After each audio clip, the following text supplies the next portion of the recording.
Pay me, pay me, pay me my silver now. Pay me or go to jail. Pay me my silver now. BixWeir.com. It is Sunday the 6th. Getting ready for the end of the world on Monday, according to the people who are all into the eclipse. Hey, anything can happen. I'm not going to poo-poo anything anymore. We are on a razor's edge with everything. One thing I think for sure will happen before the election is the shutdown of the financial system. So make sure that you've got your silver purchases in hand. You've got your good cryptos that you like for the future. Again, we're not going to know the price of silver. We're not going to know the price of cryptos as this insanity hits. And don't forget about gold. Who owns all the gold? The banks own all the gold. What happens when the banking system collapses? They are required by law to sell all their assets. So if they hold Bitcoin, which some of them do, they'll be selling Bitcoin. If they own gold, they're going to have to sell their gold. Where will any exchanges even be open? Probably not. So, yeah, pure chaos is coming again for the 99 millionth time. Now is the time to have assets in your open possession, no third-party risk at all. This is the end game. Whatever you have is what you'll take into the future. So I saw this post from Gold Silver HQ. I love all the new graphics coming out, the AI graphics. They're really cool. But they're quoting, I guess it was one of my discussions, selling your silver at $30 or $50, you're making the biggest you're missing the biggest move in the history of financial markets. So says Bix Weir. I get a lot of people talking shit about me and good stuff too. You get a little bit of both when you're in this business. But that was cool. Bravo. Thank you, Gold Silver HQ. Go check them out at Twitter. I think that's a really big fact.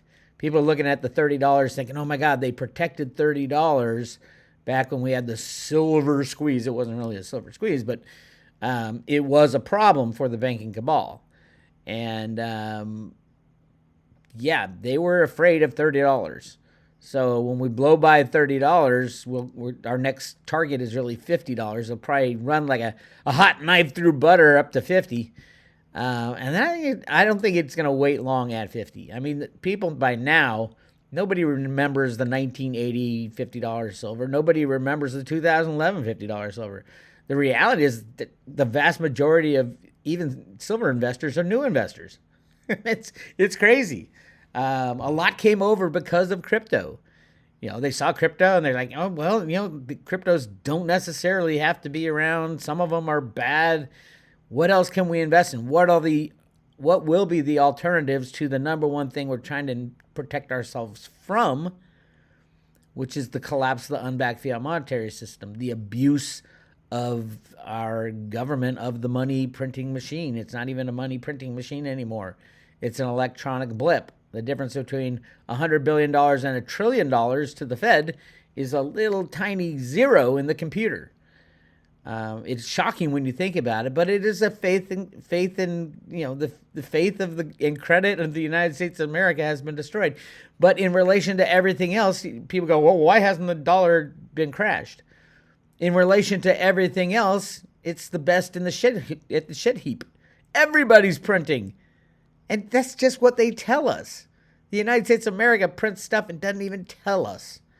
Massive quadrillions of dollars and dollar derivatives are made, all to hold the system together. China knows it. Russia knows it.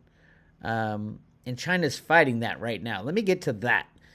Here's what, as I've talked about for the last 6 months, we've been lied to by the Silver Institute, Metals Focus, the Silver Gurus, Jeffrey Christian, and the banking cabal. We've been lied to about the silver consumption numbers on the photovoltaic side. But they ran into a problem, and I've been pointing this out for 8 months.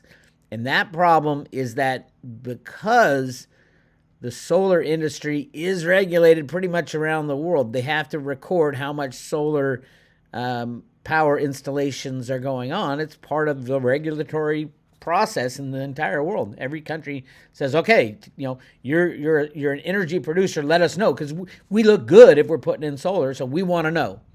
And they publish that information, so we know how much solar was installed, is being installed. It doubled last year. So you might tell yourself, hey, what's the deal? How come the silver industry doesn't keep up with solar at even close to the amount? Last year was a big year. Last year, this is why I've been screaming about it for so long. Last year, they put in at a minimum, 350 million ounces, and the Silver Institute was coming in at 160 million. And then they told me in November, December, these are the heads of the Silver Institute and the head of Metals Focus, that they'll probably come in at 180. But we can negotiate. We can talk. I'm like, I don't want to negotiate how much you're going to put in these numbers, because the whole world looks at these numbers and looks at them as historical fact. And I know it's just a silver survey. They put that in there so they don't get called to the mat on it. But we are going to call them on the mat this time, because last year was important. So the world doubled the amount of silver production. The world doubled the amount of solar installations. They also had a massive overbuild of solar panels. Everybody's talking about it now because the price of solar panels are so cheap. Janet Yellen is in China right now, screaming at the Chinese, stop making solar panels, stop making electric cars. The exact opposite of what they've been yelling for the past 10 years, all the green energy people. Now they're yelling, stop making it. Why? Because they're running out of silver. China said, you guys are so stupid. We are going to win the financial war by buying up all the silver, and we have a great excuse. We're saving the planet because you yelled at us for 20 years for being the most polluting country in the world, and now we're just going to buy up all the silver. You put them into solar panels, put them into electric cars, and be done with you idiots. Voila, that's where we are. That's why little Janet Yellen ran her little tiny feet over to China. This is really interesting because Janet Yellen and I go way back. I saw Janet Yellen give a speech at the Pacific Union Club in San Francisco when I was a banker. And I wasn't a member of that club, but my dad was. And he said, hey, you want to hear that she was the head of the Fed in San Francisco, the San Francisco Fed. We can go see this woman, Janet Yellen. She's giving us a speech at the PU Club, and it's going to be just big money banker investor guys. Very small crowd, maybe 30 or 40 people. It's a tiny crowd. So I'm going there thinking I'm cool with my dad. I get in there and all she talks about is, hey, everybody needs to put their money in China. Put your money in China. That's where all the manufacturing is going. Put your money in China. And I was just starting out at the end of the 90s, starting out saying I hadn't fully been clued into as to gold and silver. That's been a 25-year process. But I was like, hey, wait a minute. No country has become great by outsourcing the manufacturing of everything they do. As a matter of fact, that's how countries get destroyed. And I said something to the fact, raised my hand because I was a precocious little new businessman. And I said, wouldn't this destroy the economic base of the United States of America? And she just got all ruffled up, didn't know what to say. Someone in the crowd said, no, we're going to high tech. I said, this is well, I didn't say it. I told my dad later when we went to lunch, this is the dumbest thing I've ever heard. You are literally going to gut the United States of America by having these banksters tell everybody who has the big money to invest in China. And you have country risk, by the way. But what happened? Everybody started investing in China, and now we're screwed. Now we have Janet Yellen. We've come full circle from the late 90s to today in 2024 when Janet Yellen has gone to China to beg China not to make solar panels, not to make electric cars. I love it. Everything's come full circle. So that's where we are. That's what she's doing there.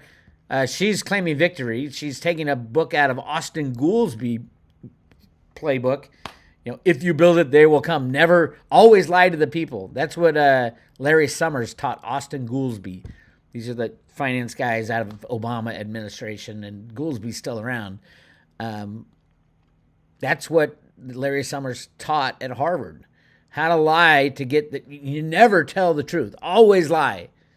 Because it's like, if you build it, they will come. If we say the economy's doing great, people will believe it and go out and spend money. I forgot the name of it now. Something economics. Blah, blah, blah economics. It's lying economics. But anyway, that's what Janet Yellen is saying. She can't come back. She went in there all tough, talked in Alaska on her way to China. Why she went there, I don't know. But she's saying, we're really going to lay down the law with China about making too many solar panels and electric cars. They come out of the meeting and she comes, we have very successful talks. We're going to talk in the future. We've agreed to talk. And the Chinese press came out and said, it's full of shit. The United States has been fucking with China forever. So nothing got done. Basically, China said, hey, little Janet, I'm going to spin your head around. I'm going to turn you around and point you back into the United States. Go back home. We're going to do what we want to do now. There's nothing you can do to us that can hurt us. Nothing at all. There's a lot that we can do to you that can hurt you because you've created this crazy financial system, crazy economic system based on completely fake lies, market manipulation, just a mess. And now you're going to have to suffer the consequences of what you've done to the entire economic system throughout the world for decades. China knows. Russia knows. Even people within the United States know. What can you do to save your country? Buy as much silver as you can. That will save your country. We need a free market in silver. It would destroy the banking cabal. It would take out the deep state, evil human beings like Jamie Dimon of JP Morgan Chase, the largest financial crimes bank on the planet. And the key number one rigger in silver. Along with HSBC, Deutsche Bank, Bank of America. They're all in on it. But Jamie Dimon and Blythe Masters, the Wicked Witch of Silver, which I not heard much from her lately, those are the two that really kicked it into high gear when Lehman Brothers was taken down. Bear Stearns was taken down because of the short position. Bart Chilton, the CFTC commissioner, told us that. This is the end game, my friends. So, I'm not selling silver at $30. I'm not selling silver at $50. I'm not selling silver at $500. I'll sell silver when it's freely traded. And I don't really look at price. What I'm going to look for is the gold-silver ratio. What should the gold-silver ratio be? Well, it's coming out of the ground at 7-1. Right now it's 85-1. It's coming out of the ground at 7-1, but that doesn't tell the whole story. Above ground stocks, they're estimating at 6 to 7 billion of each. And silver is declining where gold is increasing. That's a 1-to-1 ratio. But what about the amount of silver that comes out of the ground and then completely disappeared in industrial usage? That silver's not coming back in any significant portion. You put in a solar panel, that's a 25 to 30 year asset. Somebody called it this guy, the chairman of the board of the Silver Institute, Phyllis Baker, also the CEO of Hecla Mining. He was saying, quoting someone else, I believe, that the solar is the central banker of silver, meaning that all that solar could be recycled. Well, it can't be recycled at $25. Does he even know how the silver is sprayed onto the solar panels? The cost of getting silver out of those solar panels is astronomical. It is not the central bank of silver because you can't get it out unless you have $2,000-$3,000 silver, which we will if it was freely traded. Then can you imagine that? After, we're putting in right now, we're going to double again this year, by the way. Try to explain away, Silver Institute, how we do 700 million ounces of silver just this year in solar panels. Wait, it's going to happen. It's already happening. We're already doubling what we did last year, and last year we doubled the year before. By the way, when the Silver Institute report comes out, Phyllis Baker, the chairman of the board, just gave away the ghost, said that number is going to be up near 300 million for silver used in solar, which, I mean, talk about a shock. They just told us a couple months ago it was going to be 160 and 180. They should have been telling us a year and a half ago that this was happening. They wouldn't. But little did they know that we'd actually look at the installed solar panels and say, oh my God, you guys are so off. Why are you so wrong? And that's what I've been working on for 6 months. So yes, I do think on April 17th, when we get the final report, the 2024 World Silver Survey, the sad thing is the entire industry looks at it. But it sounds like what Phillips Baker said is, it sounds like they're going to say it was 300, which is going to shock and rock the world, because they're going to have to lie about other things, or they're going to have to tell the world that, oh, they were extremely wrong, like missed it by 100%. Oops. Lots of good things coming down the pike for silver. Yes, this time it is different. China is going to buy on every slam. India has stopped buying since silver hit $25. At some point, they're going to say, I don't think a slam is coming. They're going to have to run in and go buy more physical silver. They imported 70 million ounces in February. March numbers are coming out on the 15th. They stopped halfway through March. The Indian Silver Exchange, yes, India does have a new silver exchange. It went in a couple months ago. They were doing a lot, and then all of a sudden they stopped on like the 14th or 15th of the month. And I was keeping track, and it was a pretty good month. My estimate was, 20 million. We'd hit another 20 million for India, which would put us on track for, 400 million ounces just into India, who's also starting their own solar expansion projects. They are building solar panels now. And anyway, lots going on for silver. Yes, this time it is very different. Yes, there are massive players. And it's the most important thing. We sent the U.S. Treasury Secretary all the way to China to beg them to stop using so much silver. Basically, beg them to stop doing what they were screaming at China for the last 30 years about. They're the biggest polluting country. The Biden administration hated China because of that, even though half the Democrats were in the pocket of China, including Biden himself. So, yeah. I don't know what kind of deal Janet Yellen is going to offer them to stop their solar. They probably say, hey, we'll give you every single U.S. citizen. We'll give you all their tax money, or we'll give you their souls. That's the kind of deal they'd have to strike. And apparently it didn't happen. Didn't work. Nice try, Janet.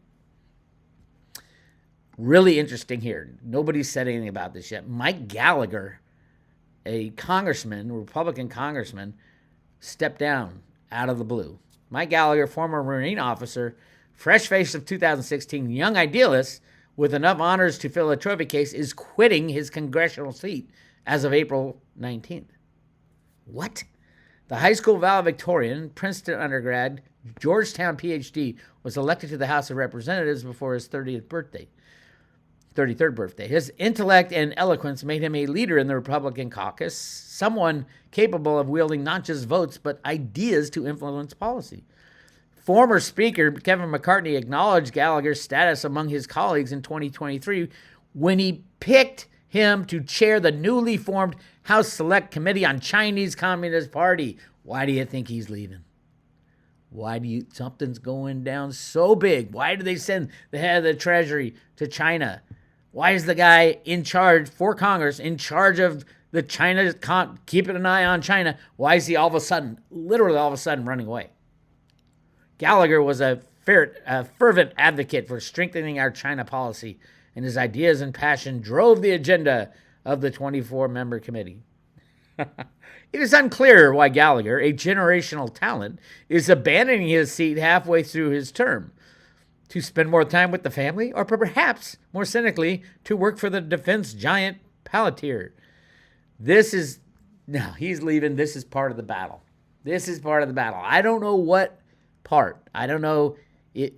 Obviously he could have dirt on him. Maybe he went to one of P. Diddy's parties.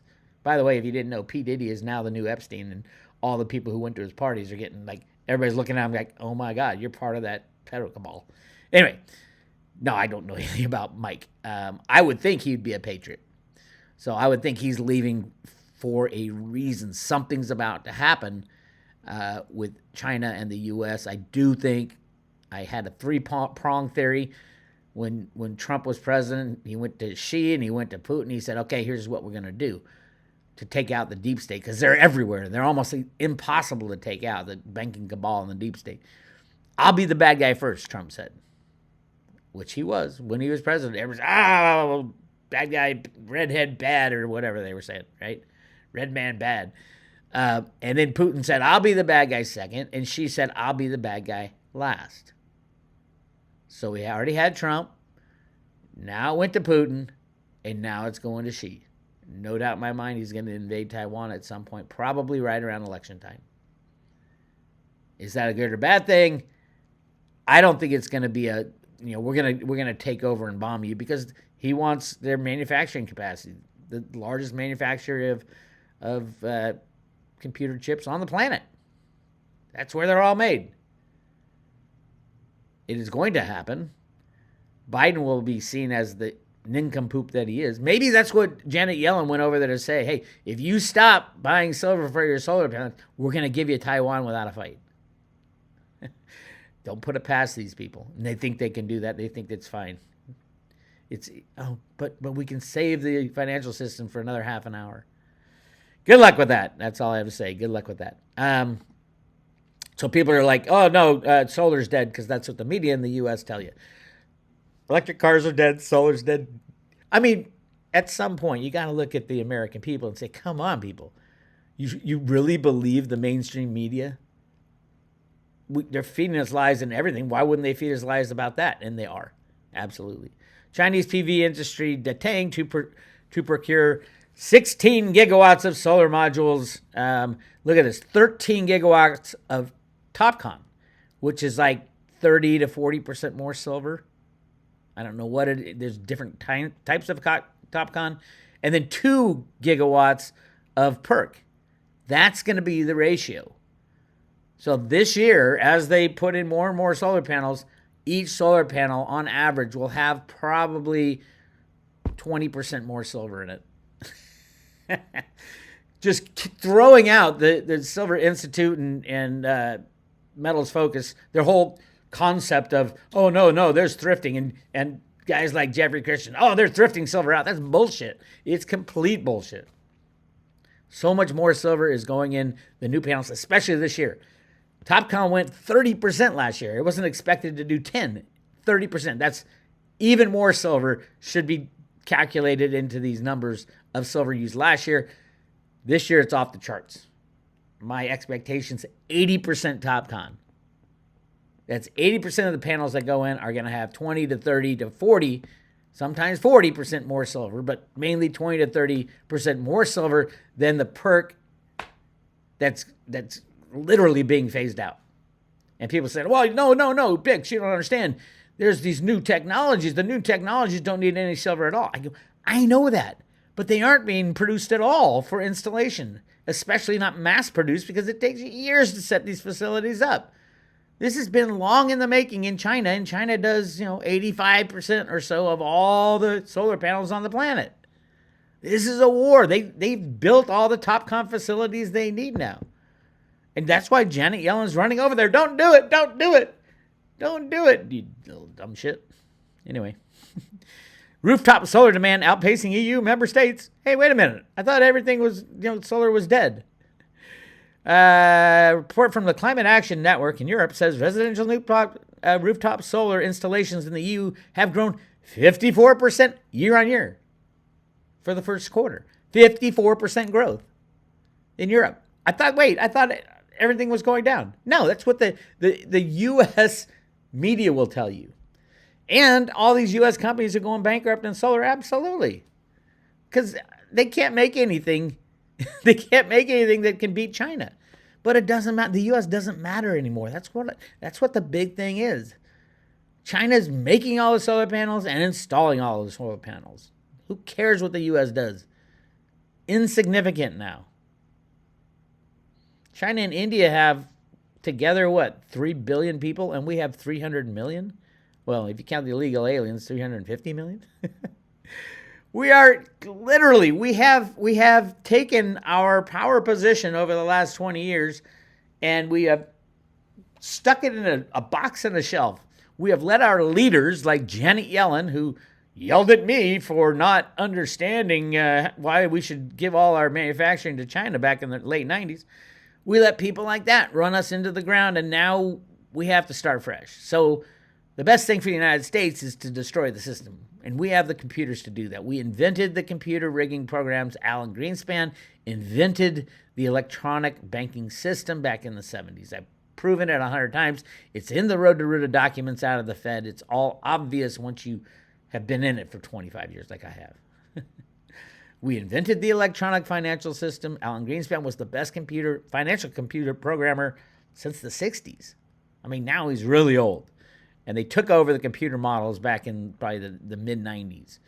The banking cabal did. Stephen Duveau, look him up. Go to roadtoroot.com. Understand who Stephen Duveau is. He was in charge of implementing this whole program of how to run this system off computer programs, rig every single market so that we get what we want, and then one day pull the plug.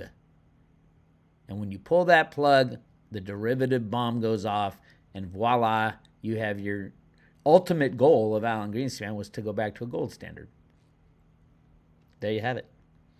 Voila, it's done. And we're going to hit it this year. The derivative bubble is going to go this year. I think the blame will fall squarely on the banking cabal and the politicians and the deep state. The banking cabal led by Jamie Dimon of J.P. Morgan Chase, the largest bank in America, probably in the world, and one of the very largest derivative holders. Wouldn't it be great to blame Jamie Dimon and his senior management who were knee-deep in Epstein, knee-deep in Bernie Madoff, knee-deep in all the crimes that happen all around the world? That's what we're going to fix. It's going to be ugly, and you have to be prepared. Make sure you have plenty of physical silver in your own possession. Whatever cryptos you want for the future, you should have them before the system falls apart, because none of the crypto exchanges will be open. None of the silver exchanges will be open. This is a complete wash. When the banks like JP Morgan, with 50 trillion in derivatives, they have 3 or 4 trillion in assets and 50 trillion in derivatives. Even a shudder, even a little shake, and it destroys every single bank on the planet, every exchange on the planet. That's why it was allowed to blow up so big. That's why Greenspan and Robert Rubin and Larry Summers in the late 1990s said, do not regulate derivatives. Banks are seriously knowledgeable about this stuff. They'll take care of it. Greenspan knew all along. They would blow that bubble so big that it would get so big when it blew, it would take out everything. And that's where we are. Welcome to America. Welcome to the end game. All right, that's what I got for you today. Very exciting time next week. I'm going to be talking to Andy Scheckman on Monday on the Solar Day. We have a lot to talk about. What's going on with the retail physical buyers have disappeared. Retail physical buyers have disappeared. I can't think of a better sign than that, because retail buyers don't buy when they should buy. They only buy when when we break $30, everybody's going to be running to their coin shop to try to buy silver. And they can say, sorry, we don't have any. Or the premiums will be through the roof. The U.S. Mint has stopped altogether. They haven't sold a silver eagle since the first week in March. Shocking, I tell you, shocking. Who'd have guessed that, Ventures Gibson? All right. The Veritasium giveaway is over. Hang on to those Veritasium tokens. Just that's your insurance policy if the crypto world goes sideways. We are giving away Theta, 5 Theta, 50 Theta fuel, and 500 T drop on a paper wallet. If you want to get some Theta, that's one way to do it. There's many ways to buy stuff. Like for Veritasium, you can go on to Mercatox.com. It's a crypto exchange. You can exchange Ethereum or Bitcoin for Veritasium. I heard through Coinbase they have a link to a decentralized type of place. I don't trust any of those exchanges, by the way. I've lost cryptos on them, and then you place a bet, and then they charge you 50% in a fee. And it's just corrupt as can be, but that you can sometimes get them out of there. So buyer beware. Be very careful. That's what I got for you. This is Bix Weir. Another crazy day. Get ready for a real crazy week in the next 2 weeks, especially the 17th, when the Silver Institute has to come clean on how much silver was used in the solar panels. And that's going to be a shocker for most people in the industry. This is Bix Weir. I'll talk to you later.